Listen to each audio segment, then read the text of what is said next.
Olá, consumidor, está no ar o programa da ADECO, Associação para a Defesa do Consumidor. Estamos de volta para mais uma emissão do programa que o informa, educa, sensibiliza e empodera enquanto consumidor. Preparado para mais uma dose de notícias, dicas, casos e esclarecimentos? Então continue na nossa sintonia e seja um consumidor informado. No programa de hoje temos os seguintes temas. O Grupo de Ação Cívica pela Segurança Alimentar e Nutricional GACSA entregou as primeiras cestas básicas em São Vicente. Em informação jurídica, o direito de vizinhança e a árvore do vizinho. Na nova rúbrica da ADECO Edboconta, saiba como fazer a leitura do seu contador de eletricidade. A ADECO responde a dúvida sobre aumento de preço em bebida fresca. Em Direitos e Deveres do Consumidor, o dever de não roubar energia e de não consumir energia roubada. Em Minuto do Consumidor, saiba se é da obrigação do fornecedor ou comerciante expor os preços e informações dos produtos e serviços que comercializam. Em Educação Financeira, vamos planear o Natal. Consumo Consciente questiona que alternativas propõe para os governantes tornarem o consumo sustentável uma opção mais fácil para os consumidores. Por último, a importância de associar-se à ADECO. Um dos âmbitos de atuação da ADECO é a solidariedade social.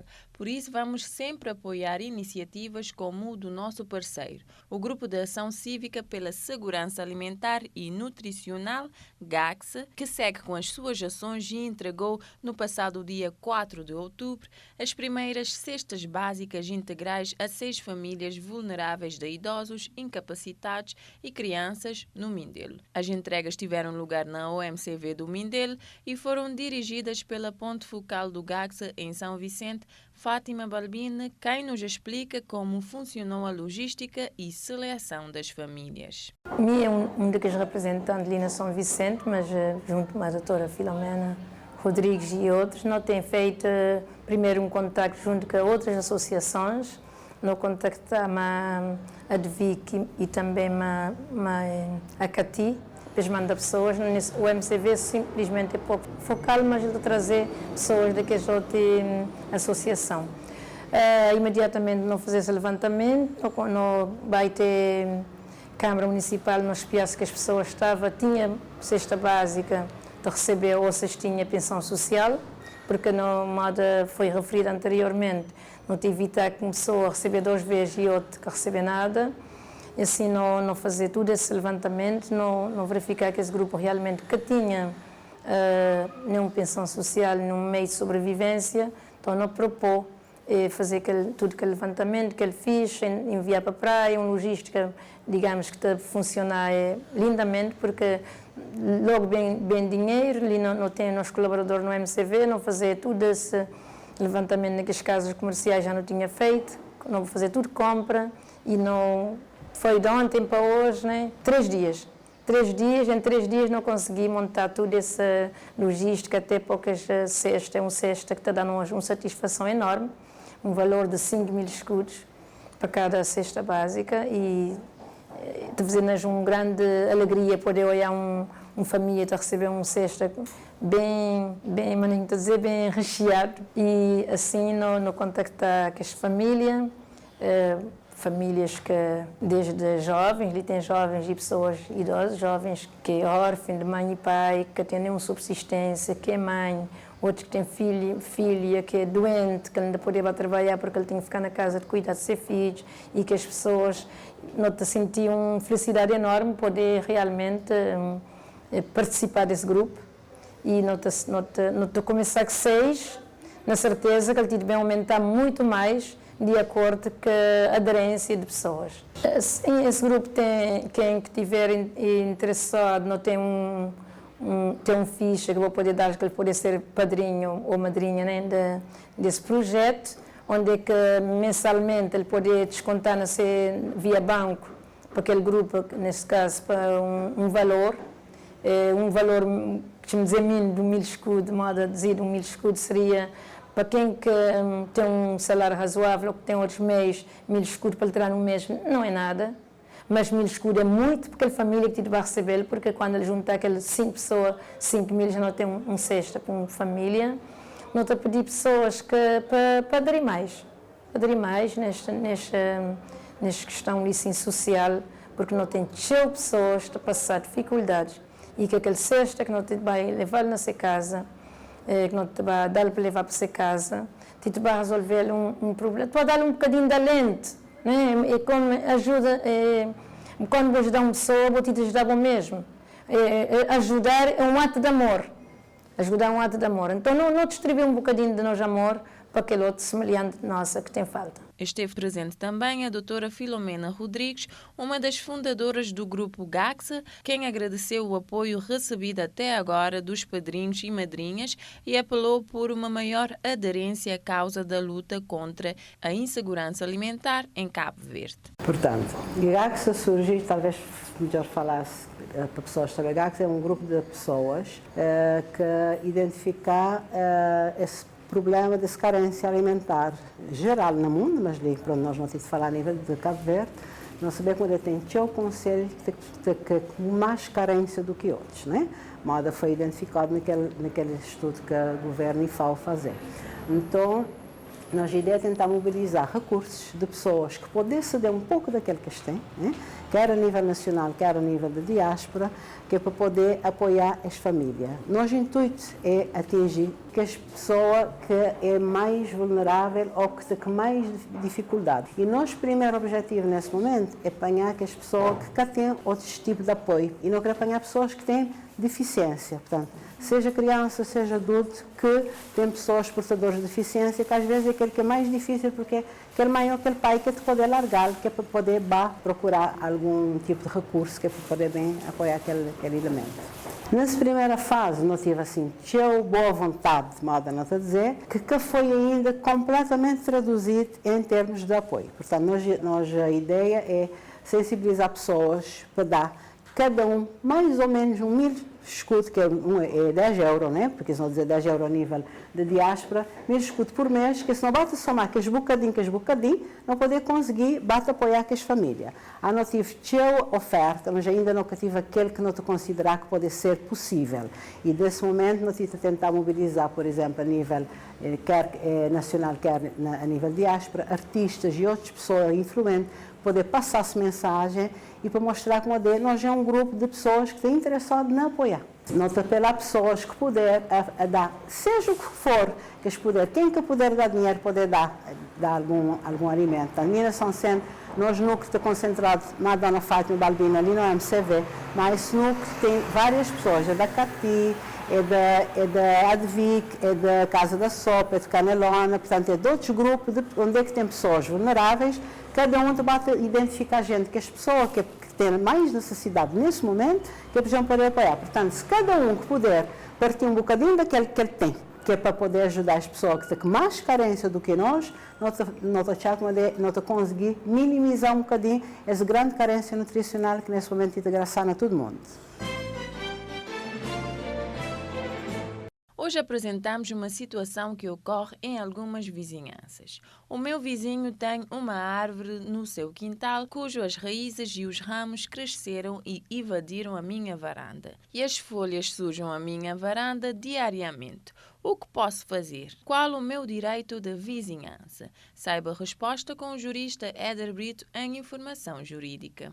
É bastante comum as situações em que um vizinho que mora ao lado da sua residência tem um quintal onde ele costuma plantar árvores e uma dessas árvores acaba por invadir a sua residência, a varanda da sua residência, através dos seus ramos e das suas raízes, por exemplo.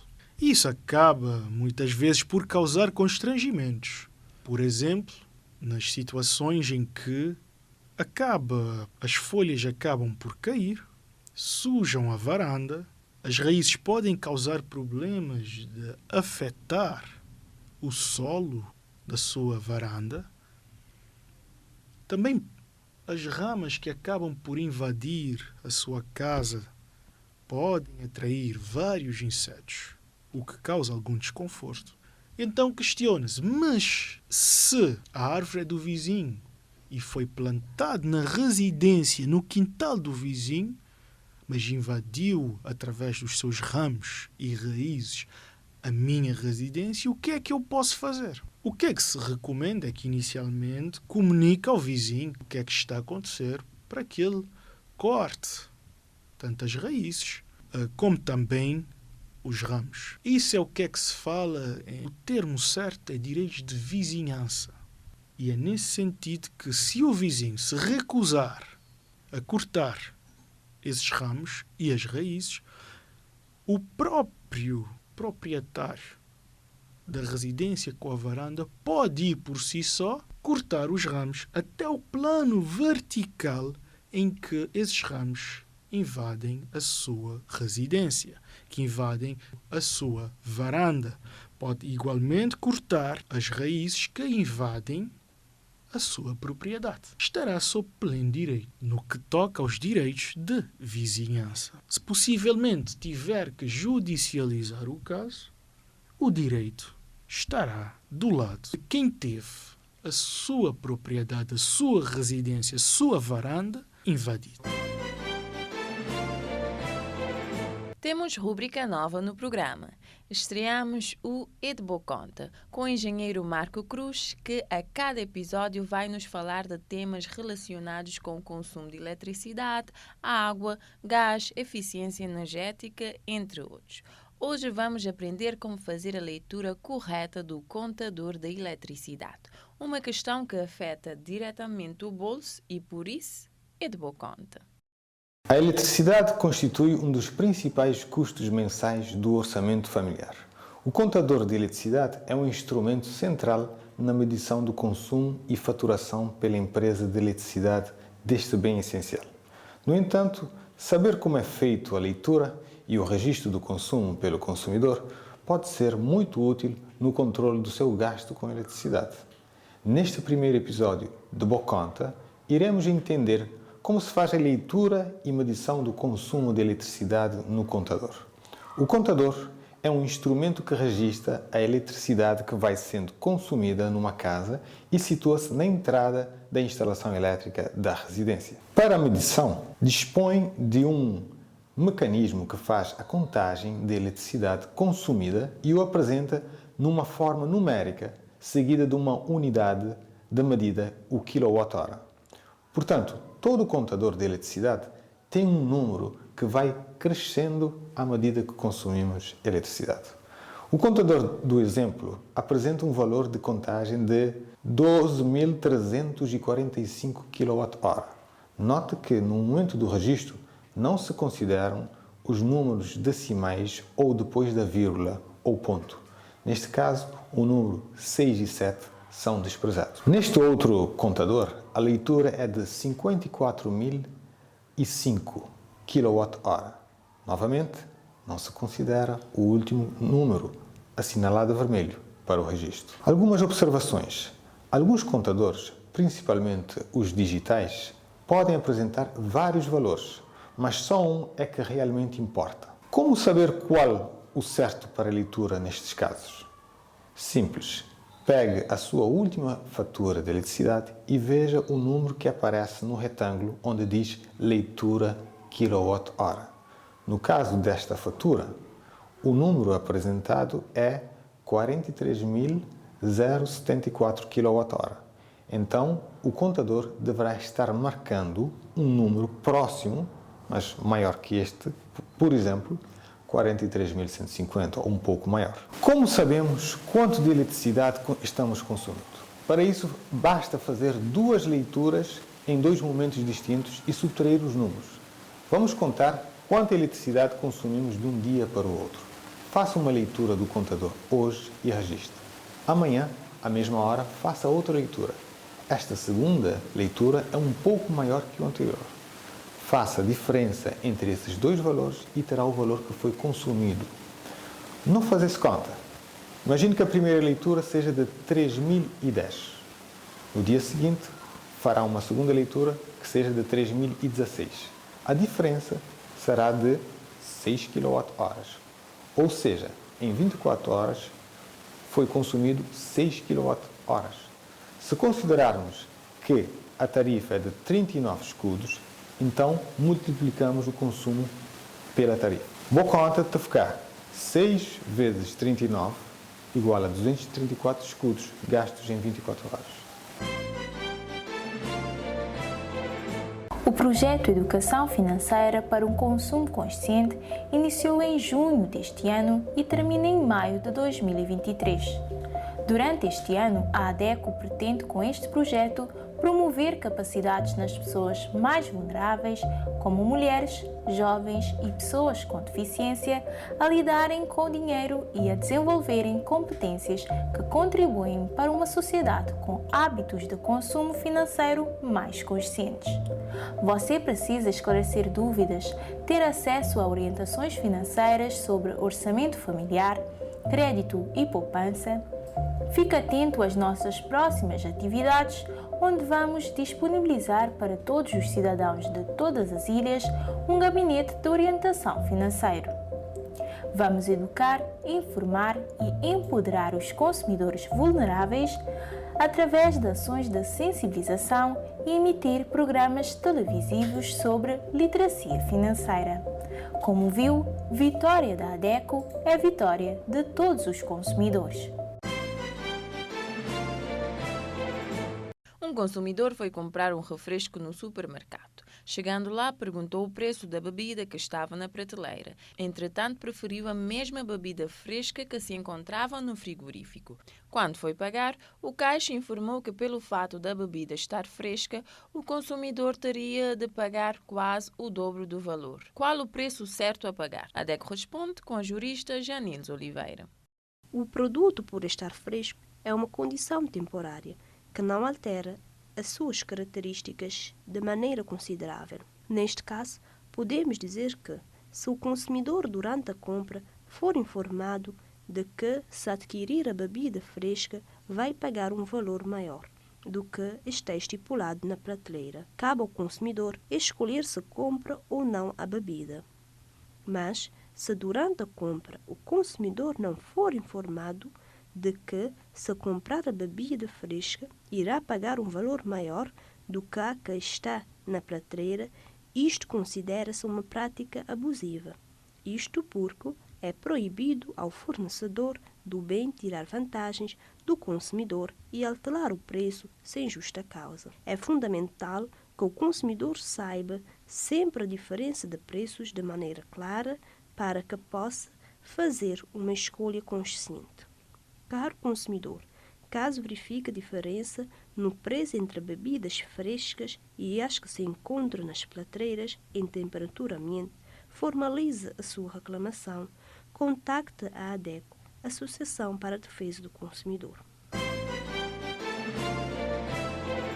O roubo de energia é um perigo e crime para quem o pratica, além de ser uma conta paga por todos os consumidores utentes legais dos serviços da eletricidade. O dever de não roubar energia e de não consumir energia roubada. É sobre o que nos fala o jurista Éder Brito na rúbrica dos seus direitos e deveres do cidadão consumidor. Como é amplamente divulgado pelas redes sociais, pela comunicação social, é ilegal consumir energia elétrica roubada, é ilegal roubar energia elétrica. No âmbito dessas ilegalidades, a nossa legislação acabou por regulamentar e definir as proibições em que situações é que se enquadra como crime o roubo de energia e também o consumo de energia roubada. A nossa legislação é de 2014. E o que é que a legislação faz? É estabelecer as proibições, ou seja, as condutas proibidas. O consumidor não pode estabelecer qualquer ligação com a rede pública de distribuição e ou transportes de energia. Ou seja, não é o consumidor que faz essa ligação da sua casa, da sua residência, para a rede de energia pública. Isso é uma conduta proibida. O consumidor também não pode viciar por qualquer meio o funcionamento normal ou a recolha de indicações dos contadores ou do controle de potência, ou seja, o consumidor não pode ir no contador e utilizar de algum artifício para comprometer o registro do seu consumo. Também não pode alterar ou viciar por qualquer meio os dispositivos de segurança através da quebra dos selos ou por violação de fechos ou fechaduras. Ou seja, o consumidor não pode estar a mexer nos contadores. Qualquer problema deverá chamar a empresa de energia elétrica, nesse caso, na maior parte dos casos é a Eletra, para verificar o que é que se está a passar com o contador. Mas também o consumidor não pode modificar a sua instalação de utilização de energia elétrica sem prévia autorização das entidades competentes ou modificar os equipamentos elétricos situados a montante desta, como contadores, transformadores de medida, disjuntores, fusíveis e condutores, sem prévia autorização da concessionária. Existe todo um regulamento que acaba por definir como é que a nossa instalação elétrica é feita. Por isso, o consumidor não pode alterar o formato dessa instalação. O consumidor está proibido de vender ou ceder a terceiros a qualquer título, qualquer parcela de energia fornecida pela concessionária. O consumidor, a partir do momento que firma um contrato de fornecimento de energia com a empresa de energia, ele pode somente consumir essa energia, não pode vender ou ceder a outras pessoas essa energia. Não se pode, por exemplo, da minha casa, emprestar, como muitos dizem, energia para uma oficina, para uma carpintaria, porque é o meu amigo. Não, não se pode fazer. Quanto mais cobrar um preço por isso, porque o consumidor não é um produtor. Também está proibido de aumentar a carga das suas instalações, além da capacidade permitida pelo contrato. O consumidor, quando faz um contrato, ele define qual é a capacidade. Pode ser baixa tensão média, BTM, pode ser outro tipo de tensão. E ele não pode utilizar de qualquer forma para aumentar essa potência. Utilizar por qualquer meio energia elétrica não registada nos contadores. Também não pode. Violar os equipamentos públicos de transporte e distribuição de energia elétrica, nomeadamente os postos de transformação, os armários e os cabos. Proibido. Proibido também furar ou, por qualquer forma, prejudicar o isolamento da linha de ligação entre o contador e a rede da concessionária. Também não pode, por qualquer modo, interferir ou desarranjar voluntariamente em todo ou em parte das instalações elétricas, de forma a impedir a produção da utilidade pública a que elas se destinem. Também está proibido de utilizar a energia elétrica para fins diferentes dos estabelecidos nos respectivos contratos. Neste âmbito, existe então o que é que se chama uma tutela penal do furo de energia elétrica, ou seja, é crime. Por isso, é avaliado de um ponto de vista criminal, do direito penal. E quem fizer o que já foi referido, poderá ser, quer seja para seu consumo ou de terceiros, poderá ser punido com pena de prisão de 1 a 5 anos. Quem fizer estas ligações elétricas referidas poderá ser punido com pena de prisão de 1 a 5 anos. Mas também, quem porventura não faça essas ligações, mas consumir energia elétrica por via das ligações, é punido com pena de prisão de 6 meses a 3 anos ou de multa de 150 a 300 dias. Ou seja, não é simplesmente crime quem fizer a ligação, mas também quem consumir energia elétrica dessas ligações fraudulentas efetuadas. Mas muitas vezes o consumidor diz: não, eu não sabia. O consumidor sabia sim. Porque uma vez que a sua fatura da eletricidade chega a valores irrisórios que não se adequam ao seu consumo, o consumidor saberia que algo está errado. Ou então, por exemplo, nas situações em que o consumidor não tem um contrato com a empresa de eletricidade, o consumidor simplesmente utiliza eletricidade, o consumidor simplesmente consome na sua casa, ou então o consumidor fez uma ligação com a casa de uma outra pessoa e consome essa eletricidade. Isso tudo é consumo fraudulento, passível de punição por parte do consumidor.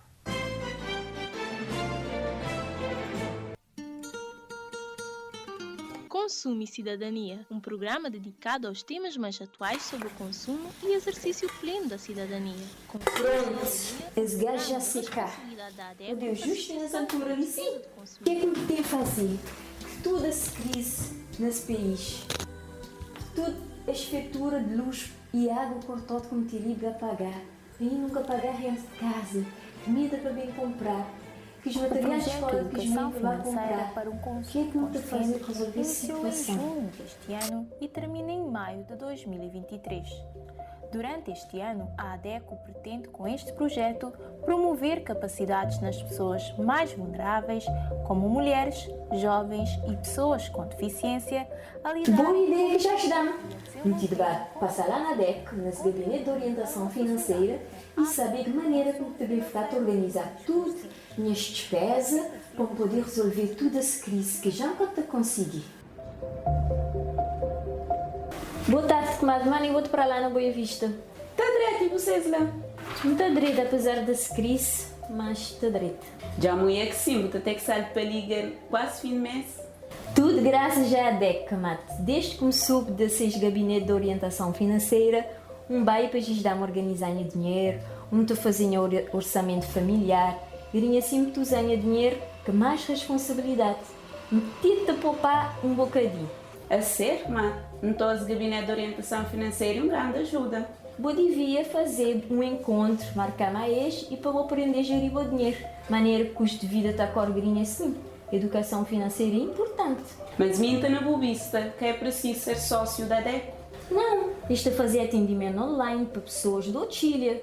E gabinete financeira da DEC agora é para todo consumidor. Sem falar daquele dinheirinho que estes dá para poupar. Eu vou poder associar e pagar aquele sem escudo para mês. Então, também entrei em contato com a ADEC urgente para me marcar a sessão de orientação financeira, modo a mim, de eu família de ser ajudado. E vou lá na casa, vou poder fazer o mesmo. Basta ligar ou mandar mensagem para o número 956 74 45, para e-mail informacãoadeco@gmail.com ou passar na DECO de segunda a sexta, de 8 horas até 4 horas da tarde e fazer boa marcação. Não te esperar, boa presença no Gabinete de Orientação Financeira para um consumo mais sustentável.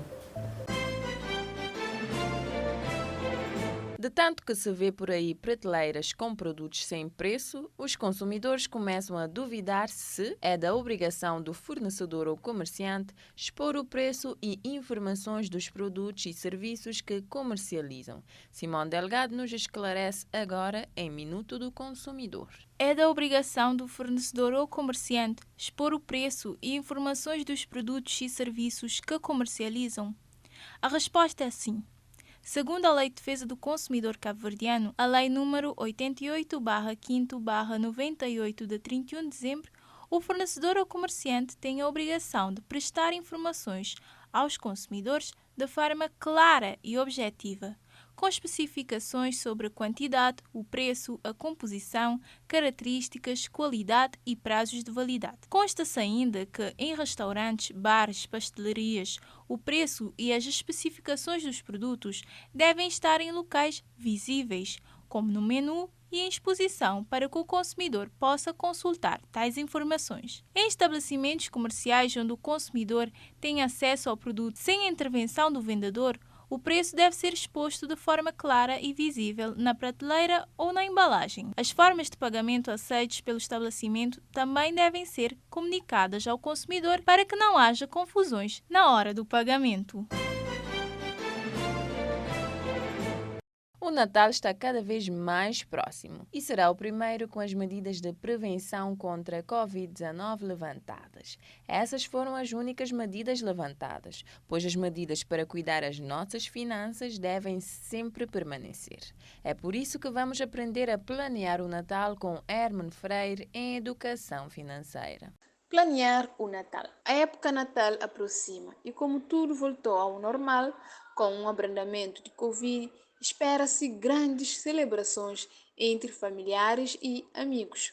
No entanto, esta época muitas pessoas podem deixar-se levar pela emoção natalícia, podendo esquecer-se dos bons hábitos financeiros, já que os bons presentes acabam ganhando controle das despesas na balança sentimental.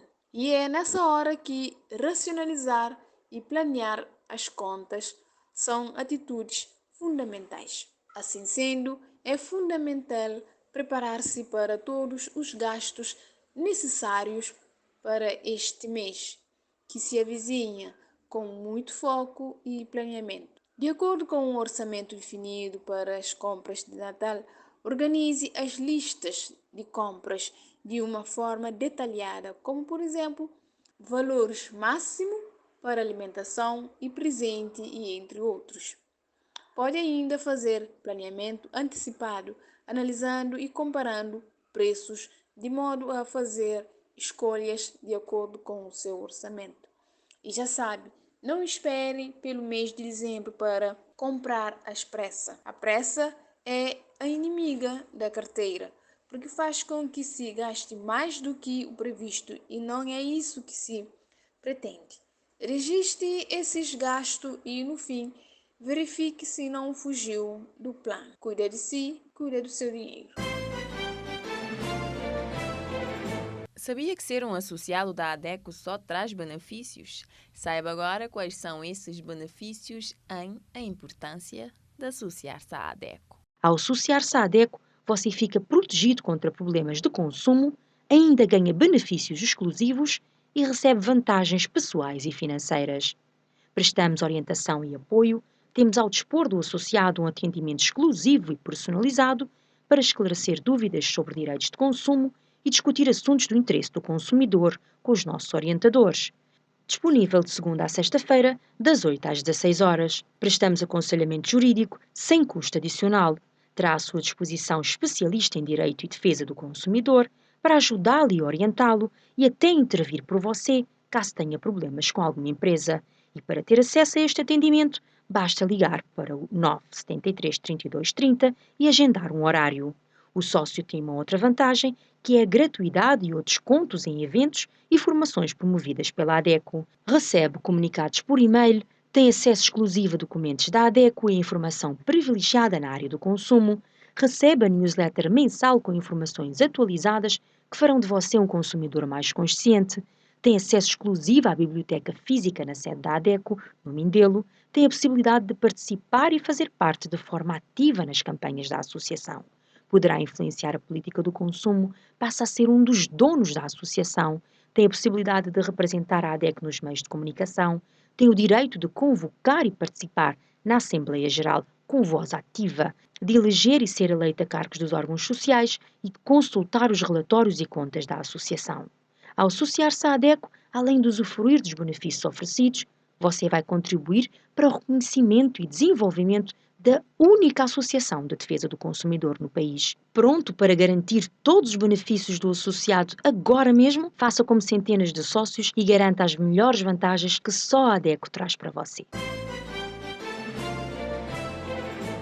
Um consumidor empoderado é aquele que, além de conhecer os seus direitos, sabe que fortalece a causa da defesa dos consumidores ao associar-se à ADECO e com uma cota mínima de apenas 100 escudo mensal. Associe-se, porque juntos somos mais fortes. O programa de hoje fica por aqui, mas a ADECO está sempre disponível através dos telefones da sede São Vicente 232 70 33, telemóvel 973 32 30 5 27 36 45, Praia 971 38 74, Sal 955 3302. Pelo e-mail informação adeco@gmail.com e site adeco.cv. Siga o trabalho da ADECO em Facebook, Twitter, YouTube. Leia a nossa coluna no jornal impresso Terra Nova. Assista o programa Defesa do Consumidor na TCV e na Rádio TV Salon e escuta-nos nas 12 rádios parceiras. Nos despedimos deste lado em apresentação, Margarete Lima, e nos controles técnicos, César Benrocha. Voltamos na próxima semana, à mesma hora, em Defesa do Consumidor.